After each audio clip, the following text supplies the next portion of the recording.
That's bullshit. Either somebody there is stupid or more stupid than the other. May nakita akong maraming kulang sa BICAM report.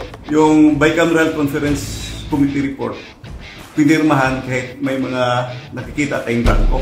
These are not, I would say, ordinary figures because these figures will reach to billions of pesos. So maraming pages ito na ganito. Pagka ganon, there's something terribly wrong. And as a matter of fact, I would say, kung may mga blanco yan lumusot, that is not a valid legislation. Pagka putol-putol yan o may kulang, that is not a valid budget. Hindi na pwede mag-blanco-blanco dyan sa pera ng tao. Ano ka man? I would like to remind Congress, maliho yan. It's invalid. Please correct it. You cannot pass an incomplete appropriation or bill for that matter, whatever.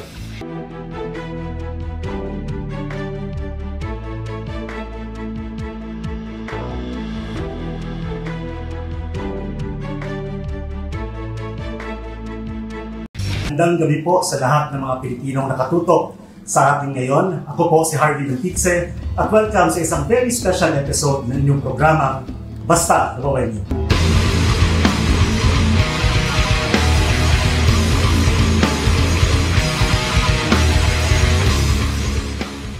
Question of our fellow Filipinos, sir, kamusta po kayo ngayon po? Mabuti po ang... Okay ako. Ang importante ang Davao City. Sali mo na ang Pilipinas. Sana naman okay tayong lahat. I pray to God that everything is fine with the country. So far, ito yung nakikita ko na pages na kulang. Page SP 11. Page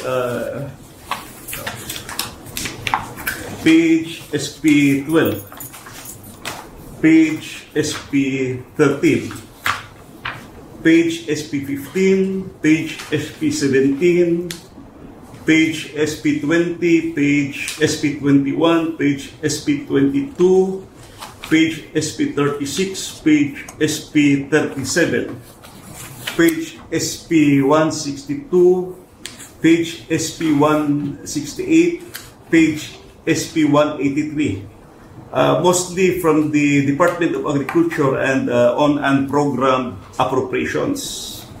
So let's go directly to the page SP 11 to SP 12. Pwede naman siguro i-flash ito sa ating screen, no? Nahalata ko siya kasi Mayor, Mr. President, na maraming, at saka Harvey, maraming blanco. And these are not, I would say, ordinary figures because these figures will reach to billions of pesos. So, tingnan natin sa page SP 11 to SP 12. Line 49. After the acronym NIA, delete the amount in figures 74 billion 570 million 743,000 and replace with blank. Kita naman sa screen. Line number 52. After the acronym PCA, delete the amount in figures 889 million 065,000 and replace with blank. After the word total, delete the amount in figures 104 billion 820 million 715,000 and replace with blank. At saka sa number 7, you will see the amount. Dito sa Bicameral Conference NIA is blank, PCA is blank, total is blank. So maraming pages ito na ganito. Defective yung BICAM report. At bakit pinirmahan ng members? So the House and the Senate ratified defective BICAM report. In other words, apektado yung ating GAA. 222 pages. May mga vacant pages. I really don't know kung paano lumabas na may figure na pagdating sa GAA. Mr. President, sir, what's your comment on this particular issue? It's concerned. Well, it falls short sa exacting standard ng ating batas na lalo na money appropriations must appear the true and correct value kung anong gusto mong what would be the application for the money for public money. Pagka ganon, there's something terribly wrong. And as a matter of fact, I would say, kung may mga blanco yan lumusot, that is not a valid legislation submitted to Congress for appropriation. Pagkaputol-putol yan o may kulang, that is not a valid budget for implementation as law. It's not only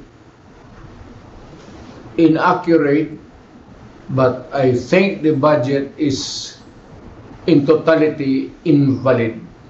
So everything must be explained clear, patent, without doubt na itong pera na ito para ito sa ganito.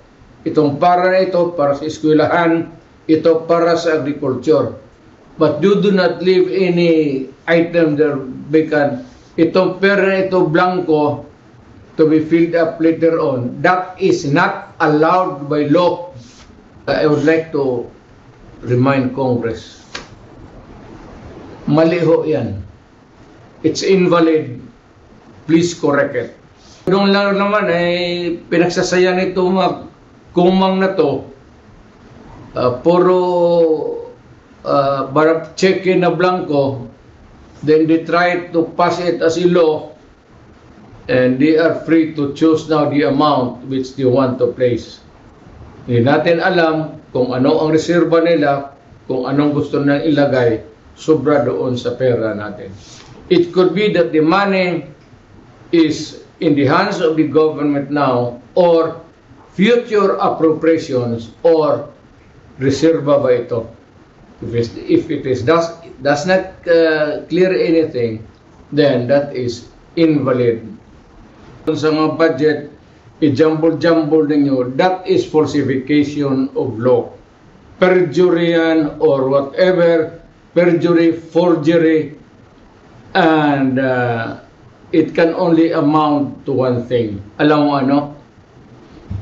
It's criminal action.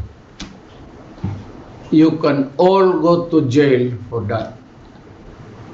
At kung ano, ako ang binigyan ng trabaho to follow up these things, and ganito ang lumabas, my God, you will all go to jail. Mabigat yan. Public document na yan. So if it's different from what was really intended by Congress, or was not really the true and accurate copy as passed by Congress, that is falsified or forgery. Mr. President, ka bilang datihong prosecutor, magaling na abogado, dating can they argue that what they did nung blinangko, can they put up as a defense na there is a proper delegation ng kanilang duty sa kanilang secretariat o kaya sa kanilang technical working group na binigay nila na kayo na lang ang maglagay ng figure at inaprubahan na namin in principle yung mga items diyan. These are the things that cannot be delegated, especially the amounts. Hindi mo pwedeng biro-biro yan. It must be exact. Nandiyan po lang sa Congress paglabas niyan, if the amount is 1 million, it's 1 million. Hindi mo pwedeng sabihin na kayo na mag-correct dyan 1,200,000 or make the corresponding inaccuracies, or sabihin mo yung anong pinag-usapan na dito after the law was passed.